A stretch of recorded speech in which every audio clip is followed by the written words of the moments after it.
Hello learners, कैसे हैं आप सब। स्वागत है आपका अपनी चैनल एग्रीटेक में। तो जैसा कि आप जानते हैं, आज हम एक नया सब्जेक्ट चालू कर रहे हैं जिसका नाम है environmental studies and disaster management.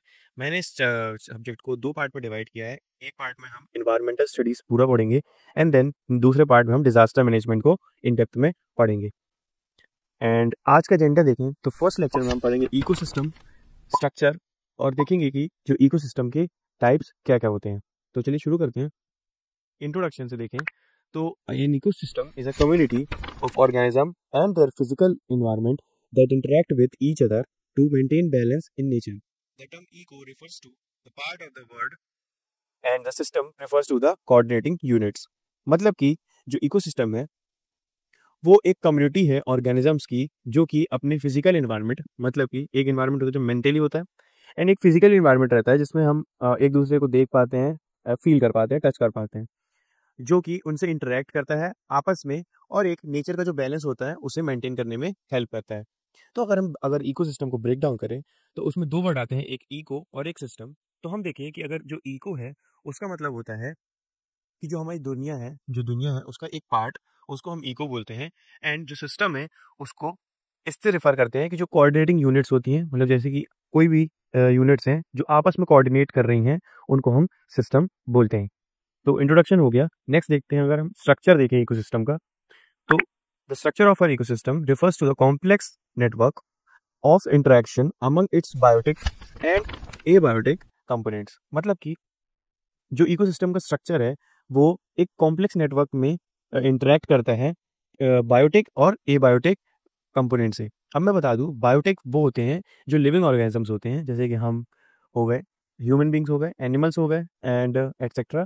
और एबायोटिक वो होते हैं जो नॉन लिविंग होते हैं, जैसे कि नॉन लिविंग हो गए ट्रीज, मतलब कि ऑब्वियसली वो लिविंग है बट वो मूव नहीं कर पाते हैं अपने स्टेट में, एक प्रॉपर जगह रहते हैं, तो इसलिए वो नॉन लिविंग में आते हैं। It can be broadly divided into following की कंपोनेंट्स। मतलब कि अभी आगे जो फॉलोइंग की कंपोनेंट्स होंगे उनमें हमने ब्रॉडली, मतलब कि ज्यादा अच्छे से समझाया हुआ है। पहला है एबायोटिक कंपोनेंट एंड दूसरा बायोटिक कंपोनेंट, जैसे कि मैंने आपको बताया।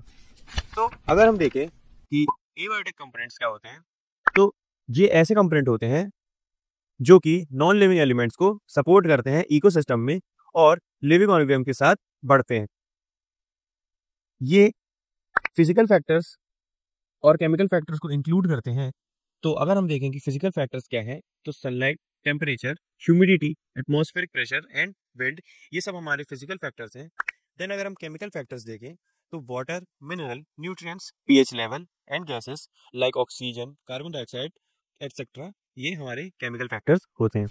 अब अगर हम देखें कि बायोटिक कंपोनेंट्स कौन से होते हैं और क्या होते हैं, तो बायोटिक कंपोनेंट्स वो होते हैं जो लिविंग ऑर्गेनिजम्स होते हैं और उनको हम अगर कैटेगराइज करें उनके रोल के हिसाब से इकोसिस्टम में, तो पहला उनका होता है प्रोड्यूसर्स। जो कि होते हैं ऑटोट्रॉफ्स। तो ये जो होते हैं वो ग्रीन प्लांट्स और एल्गी में प्रोड्यूस करते हैं अपना खुद का फूड, किसकी मदद से? फोटोसिंथेसिस की मदद से। दूसरा आते हैं कंज्यूमर्स, जो हेटेरोट्रॉप्स होते हैं। तो ये जो हेटेरोट्रॉप्स होते हैं वो किसी और ऑर्गेनिज्म के, मतलब कि किसी और ऑर्गेनिज्म में फूड के लिए डिपेंड करते हैं। तो अगर हम देखें कि इन पे कौन डिपेंड करता है, तो इनकी भी सब कैटेगरी है। तो जैसे कि हम देखें कि प्राइमरी, सेकेंडरी, टर्शियरी और ओमनीवोर्स। तो जो प्राइमरी कंज्यूमर्स होते हैं, जिनको हम हर्बीवोर्स भी बोलते हैं, वो एनिमल्स वो होते हैं जो प्लांट्स को खाते हैं, मतलब कि ये प्लांट्स पे डिपेंड करते हैं, जैसे कि डियर और रैबिट्स। अब जो सेकेंडरी कंज्यूमर्स होते हैं वो कार्निवोर्स होते हैं, जो एनिमल्स, वैसे एनिमल्स जो प्राइमरी कंज्यूमर्स को खाते हैं, जैसे कि वुल्व्स और स्नेक्स। मतलब कि सेकेंडरी कंज्यूमर्स वो होते हैं या वो वाले एनिमल्स होते हैं जो प्राइमरी कंज्यूमर्स को खाते हैं अपने फूड की तरफ। टर्शरी कंज्यूमर्स, तो जो कार्निवोरस जो कार्निवोर्स होते हैं, मतलब कि सेकेंडरी कंज्यूमर्स होते हैं, वो अपना खाना बनते हैं दूसरे टर्शरी कंज्यूमर्स के लिए, जैसे कि हॉक्स और लायंस। मतलब कि एक चेन बनी होती है कि टर्शरी सेकेंडरी खाएगी, सेकेंडरी प्राइमरी खाएगी और प्राइमरी प्लांट्स खाएंगे। ओमनीवोर्स वो होते हैं जो कि दोनों खाते हैं, जैसे कि कई बार अगर प्लांट्स हैं तो प्लांट्स खा लेंगे और अगर एनिमल्स हैं तो चांदी। तो जैसे कि हम ह्यूमंस हो गए और बियर्स। नेक्स्ट है हमारा डिकम्पोजर्स, जिसको हम सेप्टोट्रॉप्स भी बोलते हैं। तो वैसे ऑर्गेनिजम्स होते हैं जैसे कि फंगी, बैक्टीरिया, ये डेड ऑर्गेनिक मटेरियल को ब्रेक डाउन करते हैं और जो न्यूट्रिएंट का रिसाइकलिंग प्रोसेस होता है उसको इकोसिस्टम में दोबारा चलाते हैं। देन हम देखें कि टाइप्स ऑफ इकोसिस्टम क्या होते हैं, मतलब कि इकोसिस्टम कौन कौन से टाइप्स पे है। तो समझते हैं कि पहले इकोसिस्टम क्या होते हैं एंड टाइप्स। तो इकोसिस्टम हम बहुत ज़्यादा क्लासीफाई कर सकते हैं अलग अलग टाइप्स पे, उनके इन्वायरमेंटल और जो इंटरेक्शन होती है उनके कंपोनेंट्स के, उनके बेसिस पे। तो अभी यहाँ पे हमारे पास प्राइमरी इकोसिस्टम के टाइप्स हैं, जैसे कि terrestrial ecosystem, aquatic ecosystem, artificial ecosystem, mountain ecosystem, polar ecosystem. तो और आखिरी माइक्रो इकोसिस्टम। चलिए देखते हैं, बारी बारी से समझते हैं टेरेस्ट्रियल इकोसिस्टम को। तो ये ऐसे इकोसिस्टम है जो कि लैंड पे मिलते हैं और वेजिटेशन, क्लाइमेट और ज्योग्राफिकल फीचर्स को कैटेगराइज करते हैं। पहला है ग्लासलैंड इकोसिस्टम, जिसको हम दो पार्ट में देखते हैं, सैवनास और टेम्परेट ग्लासलैंड्स। तो सैवनास क्या होते हैं? ऐसे ट्रॉपिकल ग्लासलैंड रहते हैं, ग्रासलैंड्स, जो कि अपने जो उनके ट्रीज रहते हैं वो स्कैटर रहते हैं, मतलब इधर उधर बिखरे होते हैं, बहुत ज़्यादा रहते हैं। और ये जो रीजन्स हैं वो हमेशा जो रेनफॉल वाला सीजन होता है उनमें देखा जाता है। और जो टेम्परेट ग्रासलैंड्स रहते हैं वो एक टेम्परेट रीजन्स में मिलते हैं जहाँ पे बर्फ ज़्यादा पड़ती है और वहाँ पे रेनफॉल कम होता है, जो कि ग्रासेस को और हर्बीवोरस को सपोर्ट करता है। अगला है डेजर्ट इकोसिस्टम। और डेजर्ट इकोसिस्टम में क्या होता है कि वहाँ पे रेनफॉल बहुत कम होती है और जो टेम्परेचर होता है बहुत ज़्यादा एक्सट्रीम होता है, बहुत ज़्यादा हाई रहता है। और जो वेजिटेशन रहती है वो भी बहुत स्पार्स होती है। और इसको हम अंदाज़ा लगा सकते हैं जैसे कि सहारा डेजर्ट हो गया, बहुत ज़्यादा हॉट है। एंड अगर देखें तो कोल्ड डेजर्ट में तो वो गोबी हो गया। Tundra ecosystem. तो टुंड्रा इकोसिस्टम वो होते हैं जो पोलर रीजन से फाउंड होते हैं और वो परमाफ्रॉस्ट और बहुत ज़्यादा लो टेम्परेचर को और बहुत कम वेजिटेशन, मतलब कि वहाँ पे जो वेजिटेशन का रेशियो है वो बहुत ज़्यादा कम होता है, कहाँ पे? टुंड्रा में। तो नेक्स्ट नाम आता है एक्वेटिक इकोसिस्टम, मतलब कि जो पानी वाला सिस्टम होता है उनको बेसिकली होते हैं एक्वेटिक सिस्टम। तो इसमें बोलेंगे तो फ्रेश वाटर इकोसिस्टम में river, streams, lake, ponds and wetlands देखते हैं। रिवर एंड स्ट्रीम्स तो flowing water bodies supporting diverse aquatic life, मतलब कि जो फ्लोइंग वाटर होता है, मतलब कि कहीं पे एक जगह पानी रुका हुआ नहीं है, वो फ्लो ही कर रहा है, जैसे रिवर्स हो गई, स्ट्रीम्स हो गई। तो जो उनकी बॉडीज रहती हैं फ्लोइंग वाटर की, वो एक डाइवर्स एक्वेटिक लाइफ, मतलब कि ये बहुत अच्छी और बहुत बड़ी एक्वेटिक लाइफ को सपोर्ट करता है। और लेक्स एंड पाउंड्स में देखें तो वहाँ पे पानी जो रुका रहता है वो अपनी साइज और सपोर्टिंग अलग अलग फॉर्म और साइज के हिसाब से जो उनकी बॉडी रहती है उनको डिवाइड करता है। जो वेटलैंड्स रहते हैं वो ऐसे ही होते हैं जो सैचुरेटेड रहते हैं वाटर से, और वो अलग ही एक यूनिक प्लांट और उनकी एनिमल की लाइफ को डिजायरेबल बनाते हैं। अगला है मरीन इकोसिस्टम। तो मरीन इकोसिस्टम क्या होते हैं? ऐसे ओशंस, कोरल रीफ्स और एस्ट्यूरीज, इनको देखते हैं क्या होते हैं। तो ओशंस जो होते हैं वो एक बहुत बड़ा एरिया कवर करते हैं अर्थ का, और वो वास्ट डाइवर्सिटी, मतलब कि जो उनकी डाइवर्सिटी होती है बहुत बड़ी होती है, और वो अलग अलग डिफरेंट जोन्स में अपनी लाइफ को जीते हैं। और जैसे अगर हम देखें तो कोरल रीफ्स में, तो कोरल रीफ्स बहुत ही शैलो वार्म वाटर्स, मतलब कि बहुत ही कम सुखड़ा हुआ और बहुत ही गर्म पानी में होता है, जो कि बायोडाइवर्सिटी तो बहुत ज़्यादा देता है। एस्टूरियस देखें तो ट्रांजिशनल जोन्स होते हैं इसके, मतलब कि वो अपने जोन्स को होता है बदलता रहता है जब वो रिवर या तो सी या तो ऐसे ही कुछ रिच न्यूट्रिएंट्स के साथ, जिसमें मतलब न्यूट्रिएंट्स बहुत ज़्यादा हो, उनसे जाके मिलता है, और या तो बायोडाइवर्सिटी से मिलता है। नेक्स्ट है आर्टिफिशियल इकोसिस्टम। आर्टिफिशियल इकोसिस्टम वो होते हैं जो कि हम ह्यूमन के द्वारा बनाया गया होता है। तो अर्बन इकोसिस्टम मतलब कि cities, towns, human structures, limited natural vegetation और मॉडिफाइड हैबिटेट्स, मतलब कि जैसे आप सिटीज देखते हैं, टाउन्स देखते हैं, और हमारा ह्यूमन की जो अलग अलग स्ट्रक्चर्स जैसे हुए, पुल हो गया, ब्रिजेस हो गए, और एक लिमिटेड नेचुरल वेजिटेशन, ये हमारी कुछ खुद की ही बनाई हुई आदतें हैं। तो वो होते हैं urban ecosystem. And agriculture ecosystem में देखें तो जैसे कि हम खेत बनाते हैं, उनमें क्रॉप्स उगाते हैं, लाइफ स्टॉक बनाते हैं, कल्टीवेट करते हैं, मोनोकल्चर्स, और उसके लैंडस्केप को मॉडिफाई करते हैं। अगला है हमारा माउंटेन इकोसिस्टम। तो जो माउंटेन इकोसिस्टम होता है वो बहुत ज़्यादा हाई एल्टीट्यूड पे मिलता है, क्योंकि आप देखते हैं कि जो माउंटेन होते हैं वो हाई एल्टीट्यूड पे ही रहते हैं, और उन पे क्लाइमेट्स का जो रहता है वेरिएशन आता रहता है उनके वेजिटेशन टाइप्स पे, जो कि ऑल्टीट्यूड पे डिपेंड करता है। तो ये इकोसिस्टम एक यूनिक अडेप्शन लेके चलता है, जैसे फ्लोरा एंड फौना। तो अगर हम देखें तो ये होता है इसका माउंटेन इकोसिस्टम, और उनका वहाँ का कंडीशन भी बहुत ज़्यादा हार्श रहता है, मतलब कि अच्छा नहीं होता है। पोलर इकोसिस्टम होते हैं वो आर्टिक और एंटार्क्टिक रीजन्स में फाउंड होते हैं, मतलब कि वहाँ ज़्यादा मिलते हैं, जो कि कैटेगराइज करते हैं, मतलब कि वहाँ पे ऐसी खूबियाँ हैं या खामियाँ भी बोल सकते हो, जो कि कोल्ड रीजन होता है, बहुत ज़्यादा ही कोल्ड रीजन होता है, और चारों तरफ बर्फ़ की कवरिंग होती है, पूरे लैंडस्केप में होती है, और एक वहाँ पे अजीब तरीके की स्पीशीज़ भी पाई जाती हैं, जैसे कि पोलर बियर्स और पेंगुइन्स। माइक्रो इकोसिस्टम लास्ट है हमारा।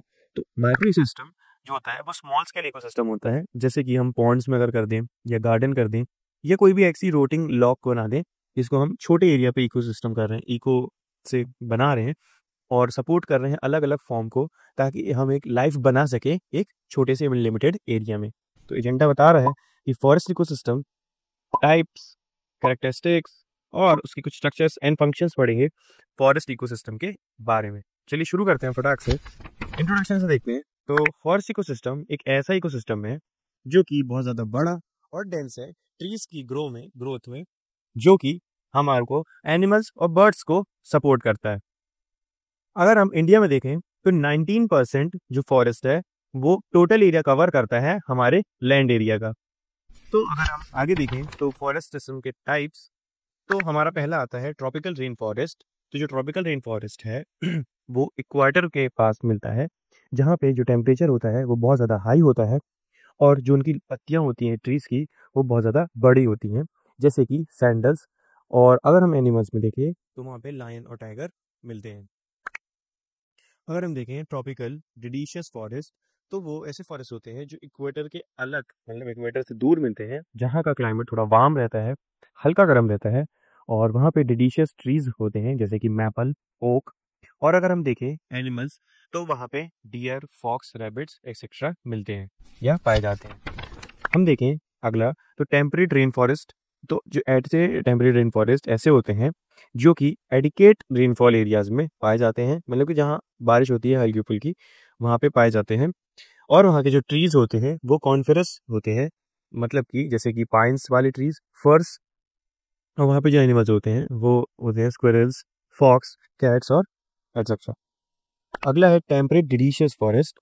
तो ऐसे फॉरेस्ट जो मॉडरेट टेम्परेचर में पाए जाते हैं, और वहाँ के जो ट्रीज होते हैं वो होते हैं ओक और हिकरी, और एनिमल्स जो होते हैं वो डियर, फॉक्स और एटसेट्रा। अगला है हमारा ट्रॉपिकल स्क्रब फॉरेस्ट। तो जो ट्रॉपिकल स्क्रब फॉरेस्ट हैं वो एक ड्राई क्लाइमेट में मिलते हैं और लंबे समय तक मिलते हैं, और वहाँ पे जो ट्रीज होते हैं वो स्मॉल और डिलीशियस होते हैं, और वहाँ पे श्रब्स मिलते हैं, जैसे कि एनिमल्स में अगर देखें तो डियर और फॉक्स। नेक्स्ट हम देखें तो उसकी कैरेक्टरिस्टिक्स क्या होती हैं।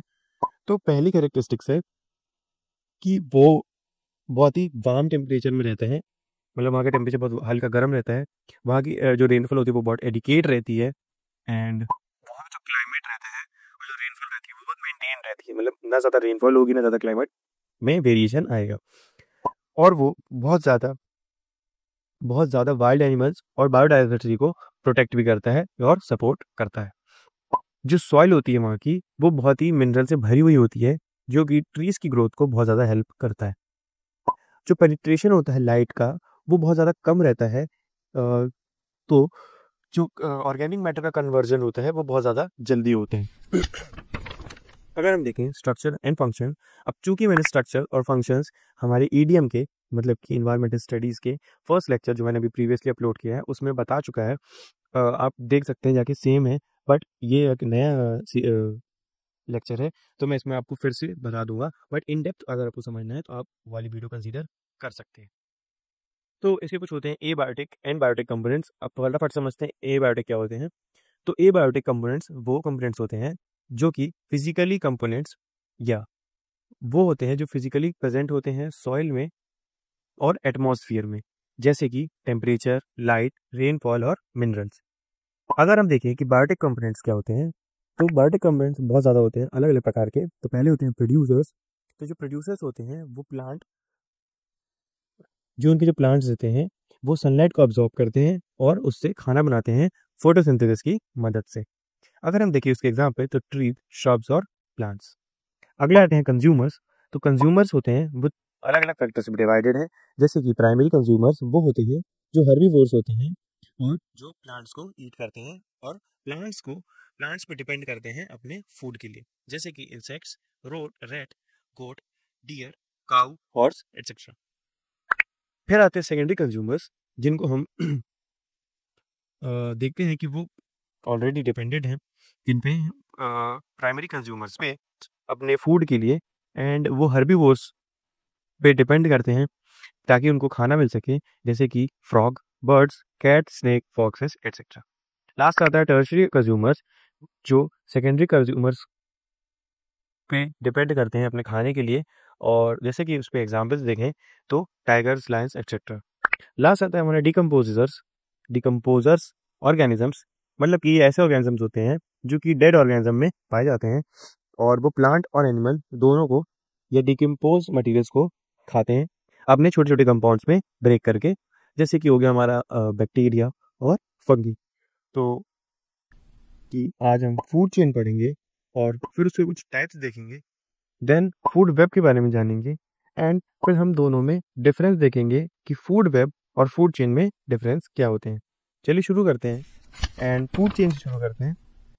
तो जो फूड चेन बेसिकली होता क्या है, तो जो सीक्वेंस होता है खाने का और खाए जाने का, मतलब कि हम खाना क्या खाते हैं और हम खाना कैसे बनते हैं, उसका बेसिकली ये ह्यूमंस की बात नहीं है ऑब्वियसली, तो क्योंकि हम खाए नहीं जाते, एंड ये एनिमल्स और प्लांट्स के ऊपर है, तो उसको हम इकोसिस्टम में, मतलब कि क्या खाना है और क्या खाए जाना है इकोसिस्टम में, उसको हम फूड चेन कहते हैं। या हम जो फूड एनर्जी होती है उसका कैसे ट्रांसफर होता है प्लांट से लेके ऑर्गेनिज्म तक, उसको हम फूड चेन बोलते हैं।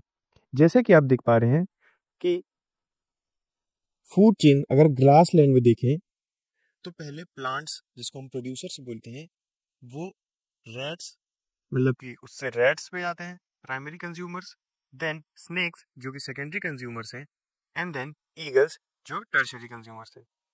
फिर फूड चेन अगर हम पॉन्ड में देखें तो प्लेप्टोकॉन फिर से डायरेक्ट होता है जूप्लेकेटॉन, फिर small fish, then large fish, and then man, मतलब कि जो ह्यूमंस है। अगर फॉरेस्ट के फूड चेन में देखें तो प्लांट से डियर, देन टाइगर या लॉयन। तो ये होता है फूड चेन। अगर हम उसके कुछ टाइप्स देखें तो पहला है ग्रेजिंग फूड चेन, मतलब कि जो ग्रेजिंग फूड चेन वो होता है जो ग्रीन प्लांट्स और डिकम्पोजर फूड चेन से बना होता है, मतलब कि जो कि जिसमें प्लांट्स इन्वॉल्व होते हैं उनको हम ग्रेजिंग फूड चेन बोलते हैं, या तो हम डिकम्पोजर्स जो होते हैं उनसे बन के जो फूड चेन होती है उनको हम ग्रेजिंग फूड चेन बोलते हैं। अगला है डेटिरियस फूड चेन, जो कि डेड ऑर्गेनिक मैटर और फिर डिकम्पोजर्स पे चला जाता है, उसको हम बोलते हैं फूड चेन कौन सी, डेटिरियस वाली, मतलब कि जो डेड ऑर्गेनिक मैटर से चालू होती है उनको हम डेटिरियस फूड चेन बोलते हैं। अगर हम अगला देखें तो ट्रॉपिकल लेवल में, तो उसके देखो बहुत सारे अलग अलग स्टेप्स हैं जिसके फूड एनर्जी पास होती है इकोसिस्टम में, उसको हम बोलते हैं ट्रॉपिक लेवल, मतलब कि अलग अलग स्टेप जिनके थ्रू फूड एनर्जी जो है वो पास होती है हमारे इकोसिस्टम में, उसको हम बोलते हैं ट्रॉपिकल लेवल। अगर हम देखें तो T1 से T2, then T3, T4 and T5। आइए अब T1 T4 इन सबको सब डिवाइड करते हैं कि T1 होते हैं प्रोड्यूसर्स, उसके बाद आते हैं प्राइमरी कंज्यूमर्स, देन हम देखते हैं सेकेंडरी कंज्यूमर्स, फिर tertiary consumers, and then last decomposers. अब अगला हमारा है कि हम फूड वेब के बारे में जानें। तो फूड वेब की डेफिनेशन देखें तो क्या होती है, the interlocking pattern of various food chains in an ecosystem is called food web, मतलब कि जो हमारा अलग अलग फूड चेन है उसका जो अंदर ही अंदर इंटरलॉकिंग पैटर्न, मतलब कि अंदरूनी जो पैटर्न्स होते हैं उनमें इकोसिस्टम में, मतलब कि जो अंदर अंदर एक पैटर्न होता है और अंदर अंदर इंटरलॉक होता है अलग अलग फूड चेन में इकोसिस्टम के अंदर, तो उसको हम फूड वेब बोलते हैं। मतलब कि फूड वेब अब कलेक्शन ऑफ फूड चेन्स, मतलब कि बहुत सारे फूड चेन्स के कलेक्शन को भी फूड वेब बोलते हैं, जिसमें बहुत सारे फूड चेन आपस में ही इंटरकनेक्टेड रहते हैं। देखते हैं अगर फूड वेब में एनर्जी फ्लो कैसे होती है। तो ग्रास से इंसेक्ट, मतलब अगर आप रिवर्स समझेंगे तो ज़्यादा समझ में आएगा, जैसे tigers, birds, then fishes, insects, grass. But flow ऐसे होता है कि grass, insects, fishes, birds and tigers. अगर हम नेक्स्ट देखें तो होता है ग्रास, इंसेक्ट्स, बर्ड्स, टाइगर। फिर अगर आप ये स्टेप बाय स्टेप डिटेलिंग में जा रहे हैं, मतलब कि अगर ऊपर से देखें डिटेल्स तो क्या होती हैं, तो फिर ग्रास, डियर एंड टाइगर। फिर आता है grass, cattle, tiger. Then grass, rats, snakes, eagles, tigers. ये अलग अलग फॉर्म में कहीं पे भी अलग अलग फूड चेन है जो कि एक पूरा फूड वेब बना रही हैं। Grass, rats, eagle, tigers. अगला है हमारा फूड चेन और फूड वेब में डिफरेंस क्या होता है। तो पहला डिफरेंस अगर देखें तो फूड चेन बताता है कि a linear pathway showing the flow of energy, जबकि a multitude of network showing the flow of energy. मतलब कि फूड चेन में एक लीनियर पाथ चलता है जो कि फ्लो ऑफ एनर्जी को दिखाता है, जबकि फूड वेब में अलग अलग पाथ्स होते हैं या नेटवर्क्स होते हैं जो कि फ्लो ऑफ एनर्जी को शो करते हैं। फूड चेन का अगला है an organism of higher trophic level feeds on a specific organism of lower trophic level. मतलब कि जो फूड चेन है वो उसमें जो हायर ट्रॉपिक लेवल में जो फीडर्स होगा वो एक स्पेसिफिक ऑर्गेनिज्म को, मतलब कि कोई एक निर्धारित ऑर्गेनिज्म को ही खाएगा किसी लोअर ट्रॉपिक लेवल से। जबकि फूड वेब में क्या होता है कि जो ऑर्गेनिज्म होते हैं हायर ट्रॉपिक लेवल पे, उनके पास एक्सेस होता है सब ज़्यादा मेंबर्स को लोअर ट्रॉपिक लेवल के ज़्यादा मेंबर्स को खाने का। फूड चेन में लास्ट है सॉरी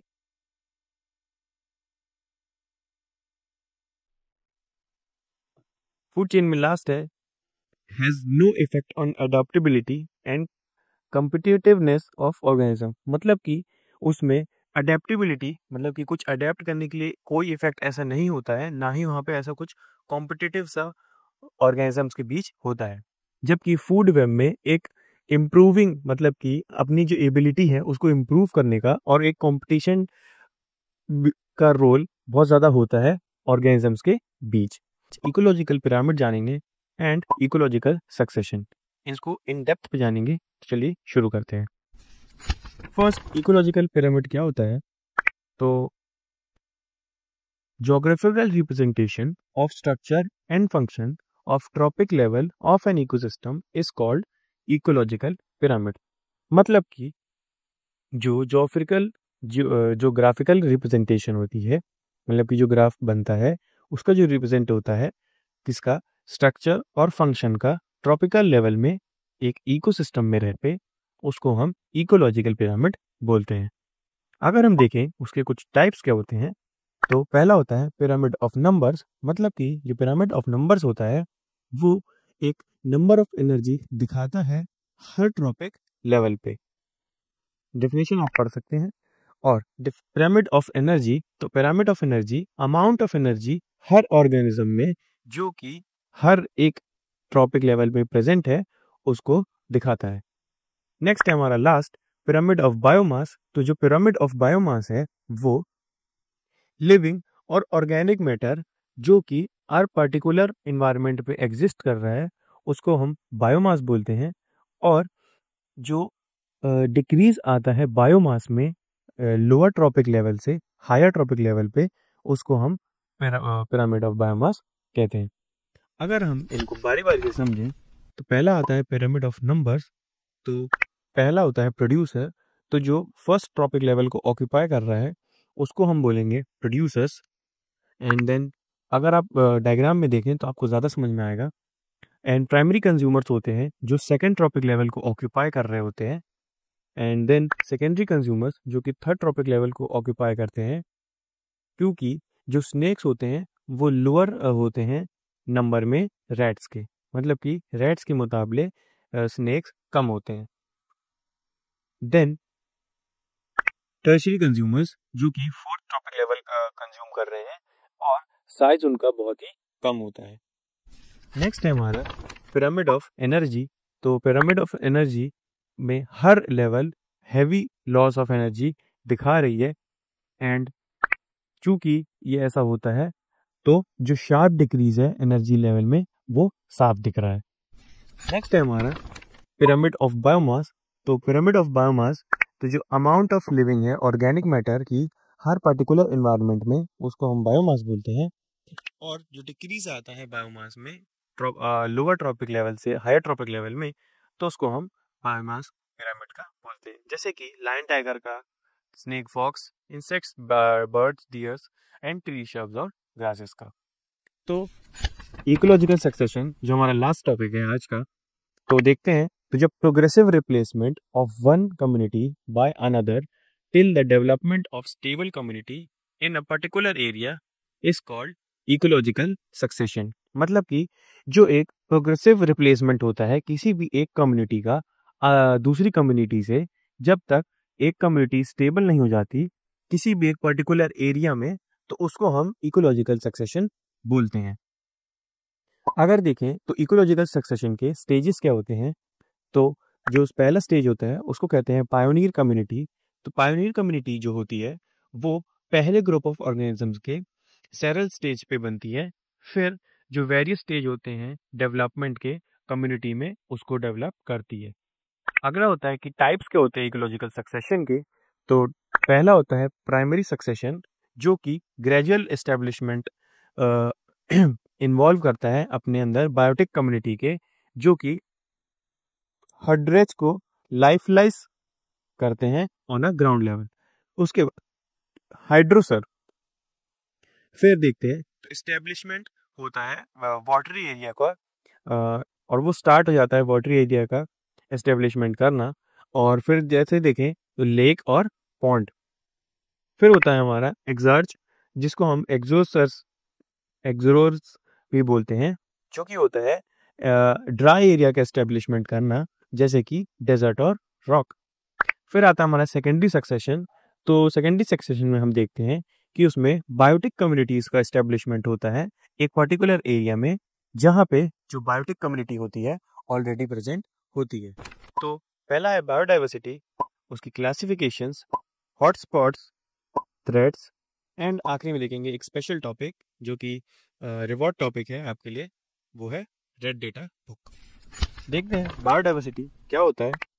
तो जो वैरायटी होती है और वेरिएबिलिटी होती है अलग अलग या सारे ग्रुप्स जो कि लिविंग ऑर्गेनिजम्स में आते हैं एंड इकोसिस्टम में एग्जिस्ट करते हैं और वहाँ पे आके आकार होते हैं, उनको हम बायोडाइवर्सिटी बोलते हैं।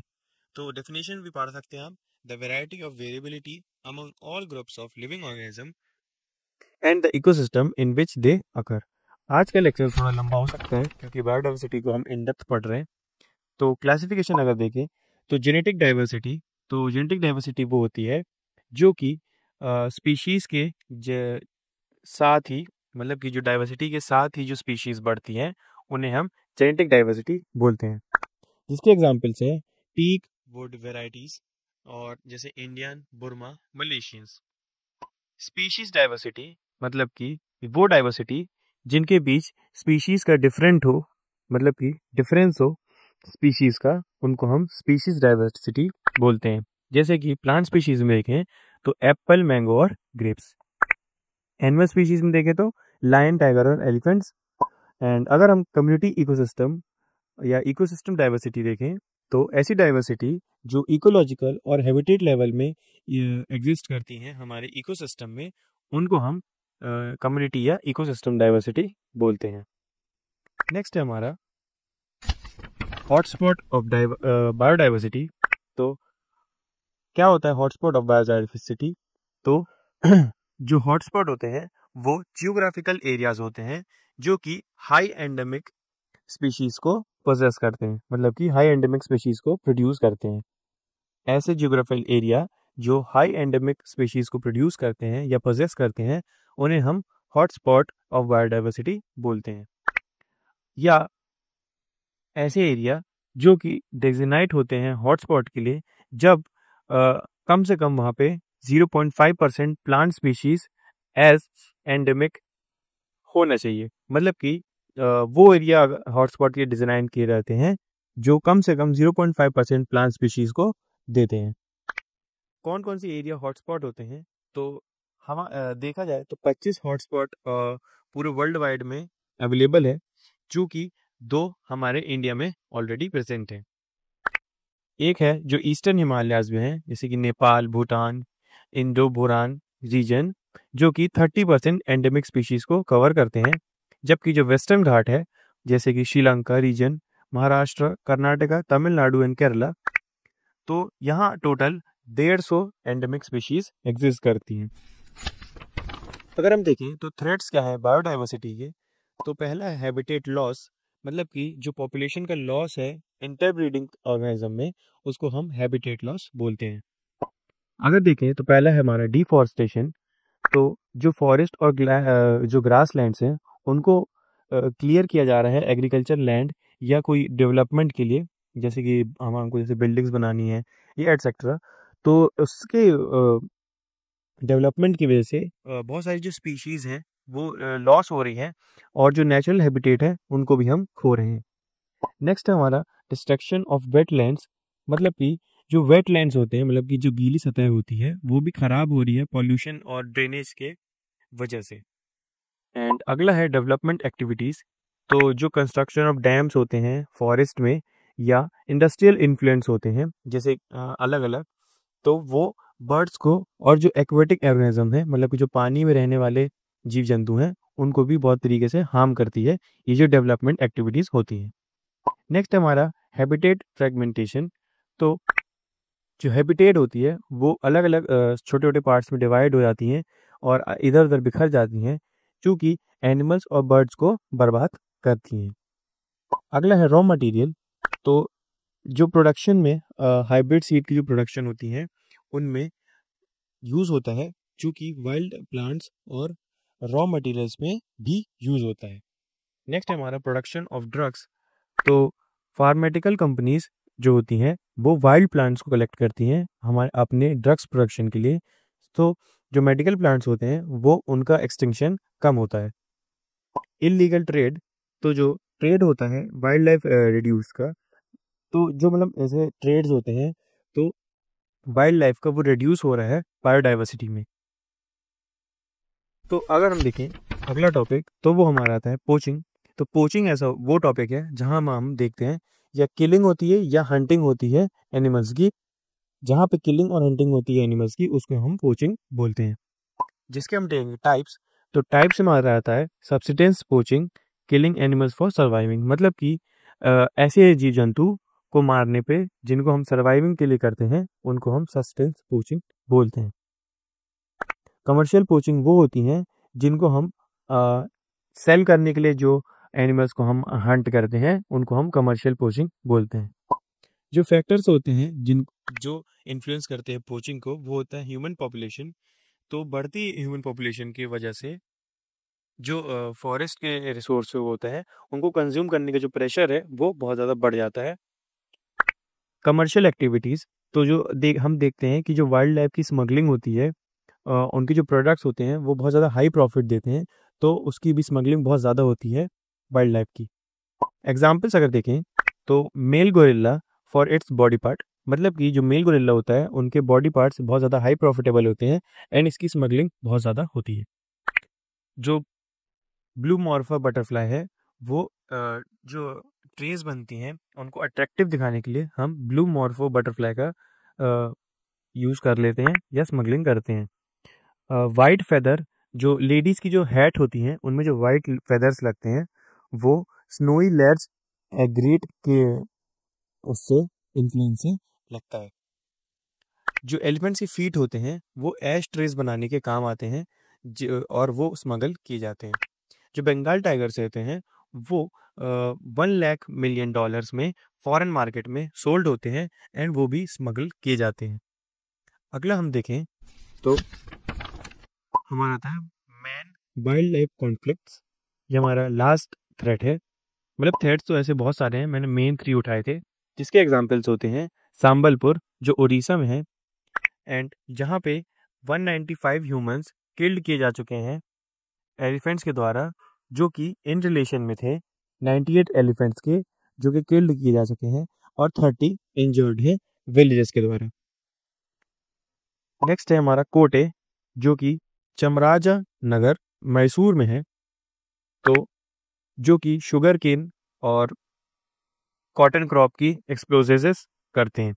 फिर हमारा आता है रॉयल चितवन नेशनल पार्क, जो कि काठमांडू में है। वहाँ पे जो मैन ईटिंग है जो मैंस हैं वो टाइगर की ईटिंग करते हैं नेपाल में। अगला है संजय गांधी नेशनल पार्क मुंबई में। तो वहाँ पे लेपर्ड्स किल्ड किए जा चुके हैं 14 पर्सन के द्वारा। सो अगला एक रिवॉर्ड टॉपिक जो हमारा आता है वो रेड डेटा बुक। तो रेड डेटा बुक ऐसी बुक है जहाँ पे हमारा लिस्ट होता है एंडेंजर स्पीशीज का, अब वो चाहे प्लांट्स में हो या एनिमल्स में। तो ये होती है रेड डेटा बुक। हम देखेंगे conversation of biodiversity, in Situ conservation और एक्स सिटू कंजर्वेशन। इनको इन डेप्थ पढ़ते हैं। चलिए शुरू करते हैं कंजर्वेशन ऑफ बायोडाइवर्सिटी से। तो डेफिनेशन क्या बताती है? The management of biosphere for the sustainable benefit to meet the need of future generation. मतलब कि जो बायोस्फीयर की मैनेजमेंट है एक सस्टेनेबल बेनिफिट की, जो कि हमें फ्यूचर जनरेशन की नीड से हमें मिलवाती है, उसको हम कंजर्वेशन ऑफ बायोडाइवर्सिटी बोलते हैं। मतलब कि जो बायोडाइवर्सिटी के लिए हम क्या कंजर्व कर रहे हैं अपने फ्यूचर में, उसको हम कंजर्वेशन ऑफ बायोडाइवर्सिटी बोलते हैं। फैक्टर्स अफेक्टिंग बायोडाइवर्सिटी, मतलब कौन कौन से फैक्टर्स अफेक्ट कर रहे हैं? पहला है ह्यूमन एक्टिविटीज, जैसे कि कंस्ट्रक्शन, डैम फॉरेस्ट में कंस्ट्रक्शन, डैम्स का फॉरेस्ट में कंस्ट्रक्शन, इंडस्ट्रियल वेस्ट और पेस्टिसाइड का यूज़, और ऐसे अलग अलग तरीके थे। अगला है पोचिंग ऑफ वाइल्ड एनिमल्स, मतलब कि वाइल्ड एनिमल्स का मारना, स्मगलिंग करना, या over exploitation of natural resources, मतलब नेचुरल रिसोर्सेज को बर्बाद करना हद से ज़्यादा। Discharge of effluents disturbs the marine ecosystem, मतलब कि मरीन इकोसिस्टम मतलब जो पानी वाला इकोसिस्टम है, वाटर इकोसिस्टम जिसको बोल सकते हैं, उसका डिस्चार्ज करना या उसको भी खराब करना। The climate factors global warming, ozone depletion and acid rain affect the biodiversity. मतलब कि ये जो फैक्टर्स हैं उसकी वजह से ग्लोबल वार्मिंग और जो ओजोन में डिप्लेशन हो रही है या एसिड रेन्स होती है, जो कि बायोडाइवर्सिटी को अफेक्ट करती है। जो एडवांटेज होता है और या जो बोले नीड होती है बायोडाइवर्सिटी की, वो होती है रिक्रिएशन, मतलब कि दोबारा से वो चीज़ें क्रिएट करना, टूरिज्म मतलब कि घूमना फिरना होता है, drugs, herbs, food, importance of raw materials, preservative plants and animals. Hence ये सब चीज़ें जो होती हैं वो हमारे सपोर्टिंग लाइफ को सपोर्ट करने के लिए बहुत ज़्यादा ज़रूरी होती हैं। नेक्स्ट आता है हमारा कि जो टाइप्स होते हैं बायोडाइवर्सिटी के, वो होता है इन सिटू कंजर्वेशन, जो कि हैबिटेट के अंदर आता है, और जो एक्स सिटू कंजर्वेशन होता है वो हैबिटेट के बाहर आता है। अगर हम देखें इन सिटू कंजर्वेशन, तो इन सिटू कंजर्वेशन थोड़ा बड़ा है, एक्स सिटू छोटा है। Involves protection of flora and fauna with in the natural habitat, मतलब कि जो इन सिटू कंजर्वेशन है उसमें फ्लोरा एंड फौना को प्रोटेक्ट कैसे करना है और नेचुरल हैबिटेट को कैसे बनाए रखना है, उसमें हम देखते हैं। तो जो मेथड्स होते हैं इन सिटू कंजर्वेशन के, वो होते हैं बायोस्फीयर्स, जिसमें 7 होते हैं, नेशनल पार्क्स जिसमें जो 80 हैं, 80 वाइल्ड लाइफ सेंचुरीज जो कि 420 हैं, एंड जेनी सेंचुरीज जो कि 120 हैं। हम देखेंगे शुरू से कि लाइन वाइज क्या होते हैं। बायोस्फीयर रिजर्व्स देखें तो वो एरिया जो 5000 स्क्वायर किलोमीटर्स को ज़्यादा कवर करता है उसको हम बायोस्फीयर रिजर्व्स बोलते हैं। जो लॉन्ग टर्म तक मतलब कि लंबे समय तक जो स्पीशीज को प्रोटेक्ट करके रखे उसको हम बायोस्फीयर रिजर्व्स बोलते हैं। जैसे कि नंदा देवी जो कि उत्तर प्रदेश में है, नौकरेक जो मेघालय में है, नीलगिरी केरला में, टीएन कर्नाटका, मानस असम में, and Sundarbans West Bengal, Gulf of Mannar Tamil Nadu में। तो जो रोल होता है बायोस्फीयर रिजर्व्स का, वो होता है कि हमें जो एंडेंजर स्पीशीज होती है उन्हें बचा के रखना है, और वो जो रिक्रिएशन और टूरिज्म की साइट्स हैं उसको भी अच्छा दिखाना है, जबकि जो एजुकेशन और रिसर्च पर्पस है उसको भी यूजफुल बनाना है, और जो सर्वाइवल है वो हमें लंबे टाइम तक के लिए देना है ताकि वो रिजर्व रख पाए। जो रिस्ट्रिक्शंस होती हैं वो ये होती है कि जो no tourism explores are permitted, मतलब कि वहाँ पे कोई भी टूरिज्म नहीं हो सकता है और वहाँ पे कोई भी एक्सप्लोजिव का भी परमिट नहीं होता है। नेक्स्ट है नेशनल पार्क। तो जो नेशनल पार्क के क्या क्राइटेरियाज होते हैं, तो वो लगभग 100 to 500 square kilometres area cover करता है और वाइल्ड लाइफ और इन्वायरमेंट को भी कंजर्व करता है। जिसके एग्जाम्पल है गिर नेशनल पार्क जो गुजरात में है, पय्यार केरला में, डुडवा यूपी में, सरिस्का राजस्थान में, रणथंभौर राजस्थान में और काजीरंगा असम में। रोल क्या होता है नेशनल पार्क का? तो वो होता है कि टूरिज्म बिना इन्वायरमेंट को अफेक्ट किए वहाँ घूम सकते हैं। वहाँ पे जो वाइल्ड लाइफ को डेवलप करने के लिए, प्रोपेगेट करने के लिए और प्रोटेक्ट करने के लिए होता है। नेक्स्ट है वाइल्ड लाइफ सेंचुरीज। तो वाइल्ड लाइफ सेंचुरी के क्राइटेरिया हैं, वो बर्ड्स और एनिमल्स को कंजर्व, सिर्फ वर्ल्ड बर्ड्स और एनिमल्स को कंजर्व करता है।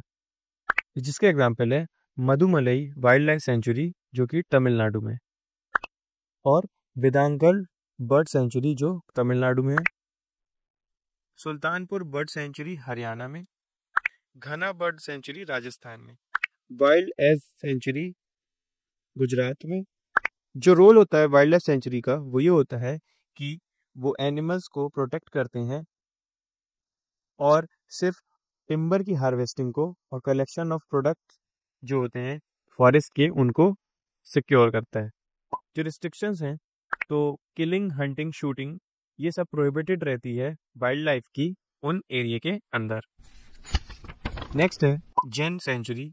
तो ये होता है जहाँ पे हम प्लांट्स को कंजर्व करते हैं, जैसे कि सिट्रस सेंचुरी जो नॉर्थ इंडिया में है, पिचर प्लांट ये भी नॉर्थ इंडिया में है। एंड अगर हम देखें एक्सिटू कंजर्वेशन, तो ex situ conservation involves protection of flora and fauna outside the natural habitats. मतलब कि फ्लोरा एंड फौना से बाहर जो नेचुरल हैबिटेट्स की प्रोटेक्शन होती है उसको हम एक्सिटू कंजर्वेशन बोलते हैं। इसके रोल्स देखें तो maintenance of endangered species, plants and animal species under control condition. मतलब कि इसके जो मेंटेनेंस होती है एंडेंजर्ड स्पीशीज की, जैसे कि प्लांट्स एंड एनिमल्स, एक कंट्रोल कंडीशन में, उसको हम बोलते हैं एक्सिटू कंजर्वेशन, जहाँ पे स्पीशीज की जो प्रिजर्वेशन होती है वो ज़्यादा इम्पोर्टेंट होती है। नेक्स्ट है मेथड क्या होती है एक्सिटू कंजर्वेशन की। तो NBPGR मतलब कि national bureau of plant genetics resource, वो सायरो टेक्निक का यूज़ करती है प्लांट को कंजर्व करने के लिए। अगला है सायरो टेक्निक। तो सायरो टेक्निक क्या होती है? तो Syro technique seeds, vegetable, fruit crops etcetera को प्रिजर्व करने के लिए टेक्निक होती है जो कि लिक्विड नाइट्रोजन को यूज़ करके होती है, जो कि -196 डिग्री सेल्सियस पे होता है। अगला होता है NBAGR जो कि होता है national bureau of animal genetic resource, जो कि सीमेन होता है एनिमल्स का, उसको प्रिजर्व करती है। अगला है NFPRCER जो कि होता है national facility of plant tissue culture repository, जो प्रिजर्व करता है क्रॉप्स को और ट्रीज को टिश्यू कल्चर में।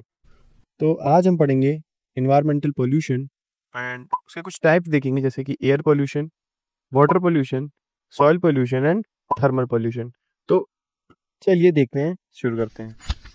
इन्वायरमेंटल पोल्यूशन से बेसिकली होता क्या है?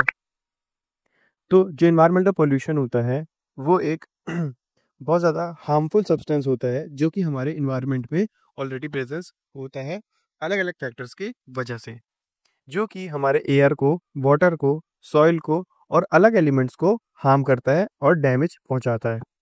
ये एक बहुत ही सीरियस कॉन्सिक्वेंस है हमारी हेल्थ पे लेके और इन्वायरमेंट पे लेके, क्योंकि इन्वायरमेंटल पॉल्यूशन बहुत ज़्यादा बड़ा टॉपिक है। तो आज की वीडियो भी थोड़ी सी लंबी होने वाली है, तो बने रहिए हमारे साथ। एंड चलिए देखते हैं एयर पोल्यूशन से।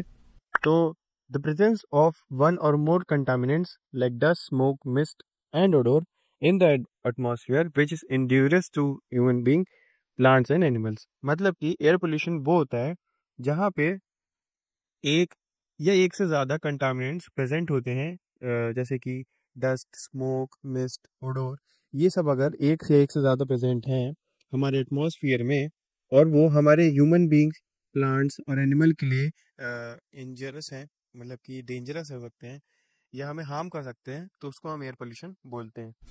अगर हम देखें तो इसके कुछ सोर्स होते हैं एयर पोल्यूशन के। तो पहला है नेचुरल पोल्यूशन। तो नेचुरल पोल्यूशन कैसे होता है? जब हमारा वॉल्केनिक एरप्शन होता है, मतलब कि जब वॉल्केनो फटता है और जब फॉरेस्ट में आग लगती है, एंड जो बायोलॉजिकल डीके होता है, उससे भी हमारा नेचुरल एयर पोल्यूशन होता है।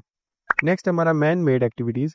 तो मैन मेड एक्टिविटीज़ में होती है थर्मल पावर प्लांट से जो हमारा एयर पोल्यूशन निकलता है, और जो एग्रीकल्चर एक्टिविटीज़ से निकलता है, जैसे कि हम पराली में आग लगाते हैं, उससे जो पोल्यूशन निकलता है एयर का, उसको कंसीडर कर रहे हैं हम मैन मेड एक्टिविटीज़ में। अगला है क्लासिफिकेशन। तो एयर पोल्यूशन को क्लासिफाई कर रहे हैं प्राइमरी पॉल्यूटेंट में। तो इसमें आता है वो पॉल्यूटेंट जो डायरेक्टली एटमॉस्फेयर को हार्म करते हैं, जैसे कि CO और NO।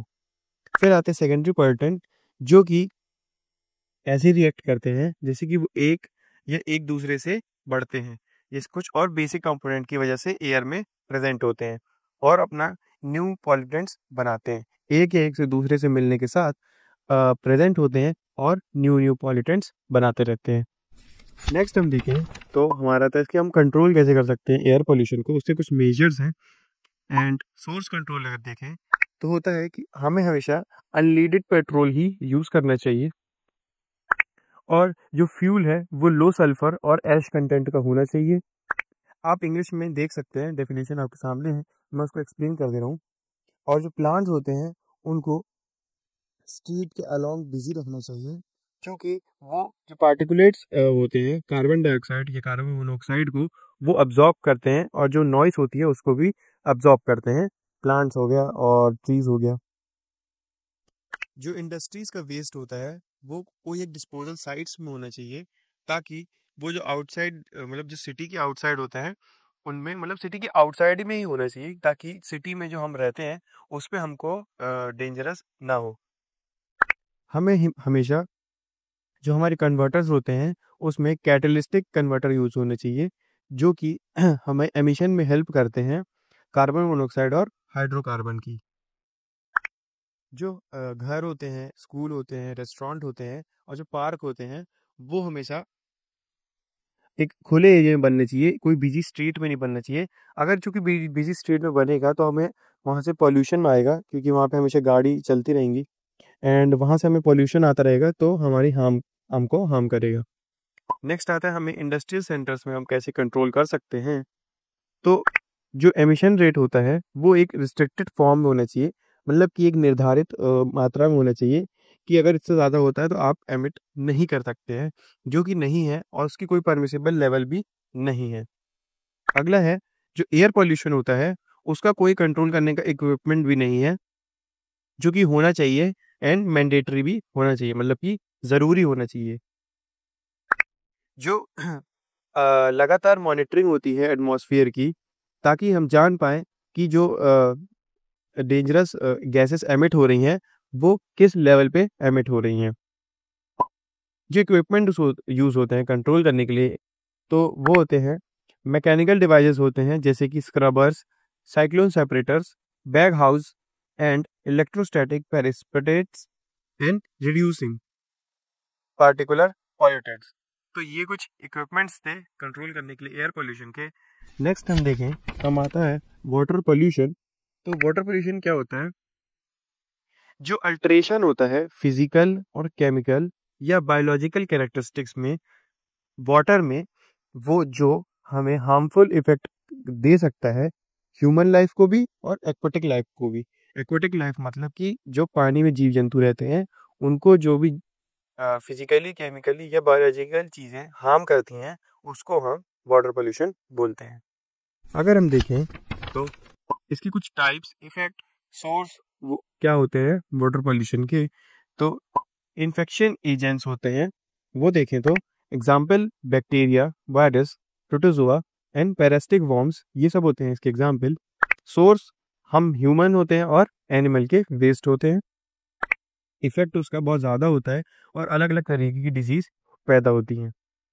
ऑक्सीजन डिमांडिंग वेस्ट, अगर इसका एग्जाम्पल देखें तो जो एनिमल का जो मैन्योर होता है वो, और जो प्लांट का डेब्रिस होता है वो, अगर हम डिकम्पोज नहीं करते हैं तो एरोबेटिक बैक्टीरिया प्रोड्यूस होती है। अगर सोर्स देखें तो जैसे कि सीवेज हो गया, पेपर मिल्स हो गए, और जो फूड प्रोसेसिंग फैसिलिटीज़ हैं उनमें भी देखा जाता है। इफेक्ट अगर देखें तो जो वेस्ट होता है वो डिग्रेड क्वालिटी का होता है, और वो वाटर को डिप्लेटिंग करता है, मतलब ख़राब करता है, एंड जो ऑक्सीजन में डिजॉल्व हो जाता है, जो कि एक्वेटिक लाइफ जो होती है, मतलब कि जो जीव जंतु रहते हैं पानी में, उनको भी जीने के लिए मार देता है।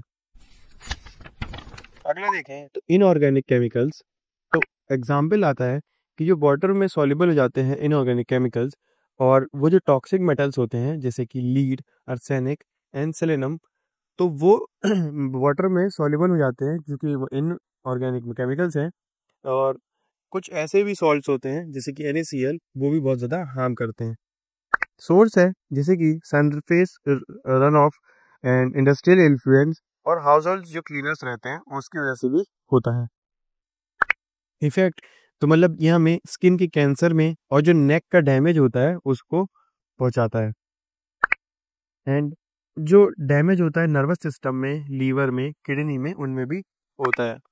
फिर लोअर क्रॉप यील्ड्स में भी होता है, और फिश को भी, और जो एक्वेटिक लाइफ होती है उनको भी हार्म करता है। एंड अगर देखें ऑर्गेनिक केमिकल्स में तो एग्जाम्पल है oil, gasoline, plastic, pesticides, cleaning solvents and detergents. Source देखें तो इंडस्ट्रियल इन्फ्लुएंस से निकलता है, हाउस होल्ड क्लीनर से निकलता है, रन ऑफ एंड फार्म से निकलता है। इफेक्ट अगर देखिए मतलब इसका क्या प्रभाव है, तो हमारे नर्वस सिस्टम को डैमेज करता है, कैंसर हो सकता है, या फिश और वाइल्ड लाइफ को भी हार्म करता है। नेक्स्ट है हमारा रेडियो एक्टिव मटेरियल्स में अगर देखें तो इसके एग्जाम्पल है radio active isotope and iodine, random, uranium, caesium and thorium.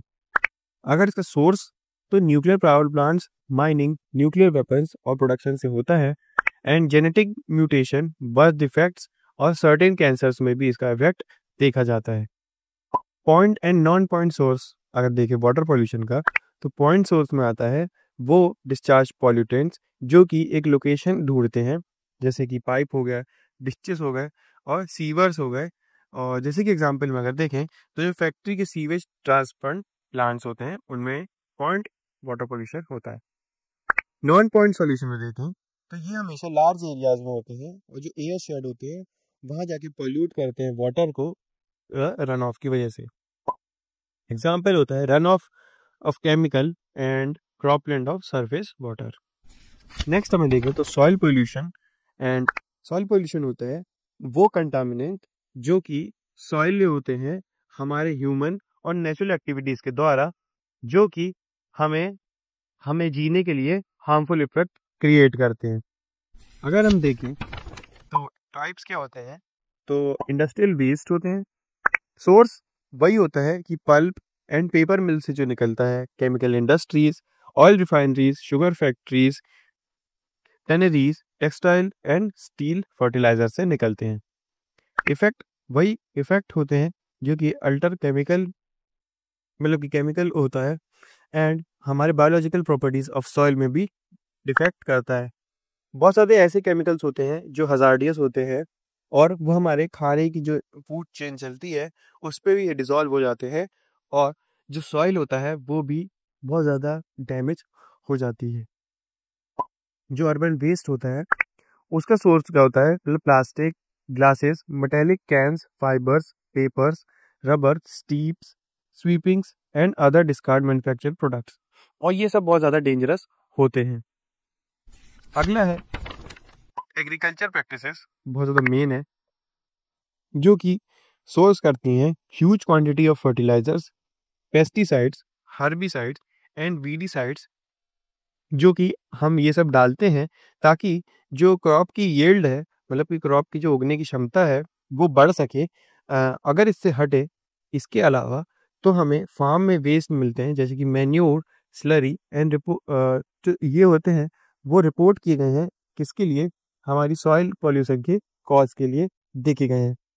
Next हम देखें तो रेडियो एक्टिव पॉल्यूटेंट्स, तो जो इनका सोर्स है वो बहुत ज़्यादा एक्सप्लोजन और न्यूक्लियर डस्ट से निकलता है, जो कि रेडियो एक्टिव वेव्स निकालता है, एंड उसका जो वेस्ट होता है वो सॉइल में पेनिट्रेट होता है, एंड बहुत ज़्यादा लैंड क्रिएट करता है पॉल्यूशन की वजह से।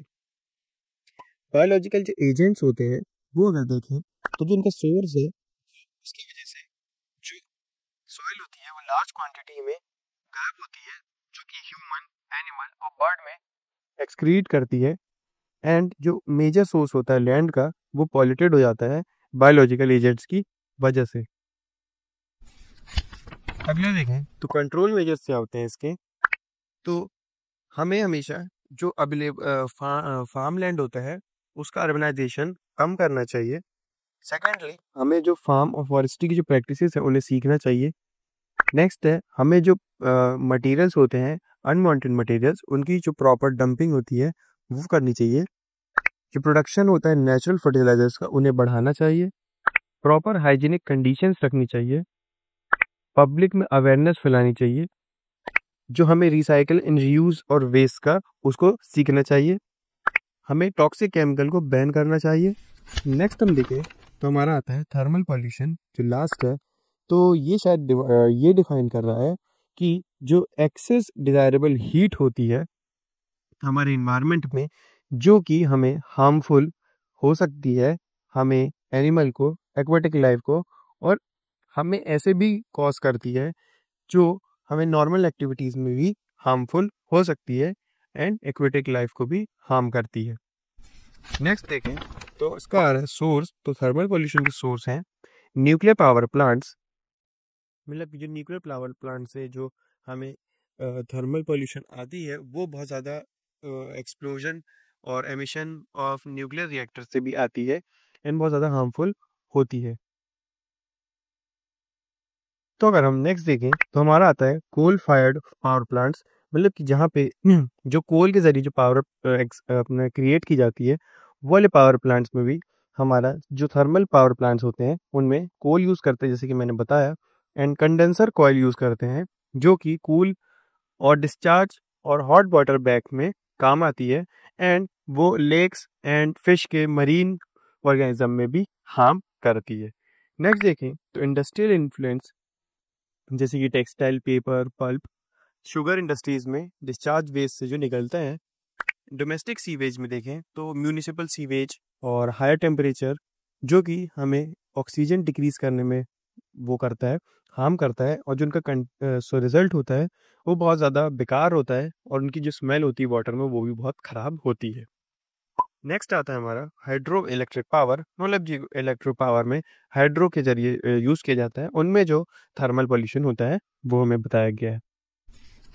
नेक्स्ट है हमारा इफेक्ट क्या होता है थर्मल पॉल्यूशन का। तो जो रिडक्शन होता है ऑक्सीजन डिजॉल्व का वो कम हो जाता है एंड टॉक्सिसिटी बढ़ जाती है, और जो बायोलॉजिकल एक्टिविटीज़ का इंटरफेरेंस होता है वो भी बहुत ज़्यादा होता है, और रिप्रोडक्शन के इंटरफेरेंस उसमें भी इंटरफेरेंस होता है, और मोरालिटी को डायरेक्टली होती है, एंड जो फूड स्टोरेज होता है फिश के लिए वो भी ख़राब हो जाता है।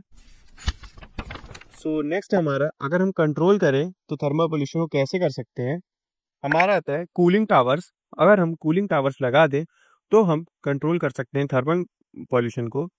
फिर हम अगर कूलिंग वो हमें पॉन्ड्स में स्प्रे करके भी हो सकता है, cooling ponds, and artificial lake बनाएं जो कि हीट इन्फ्लुएंट होते हैं, एंड जो कि एक ऐसा लेक होता है जहाँ पे हम अपने हिसाब से कूलिंग एडजस्ट कर सकते हैं अपने एंड में। सो आज के लिए बस इतना ही।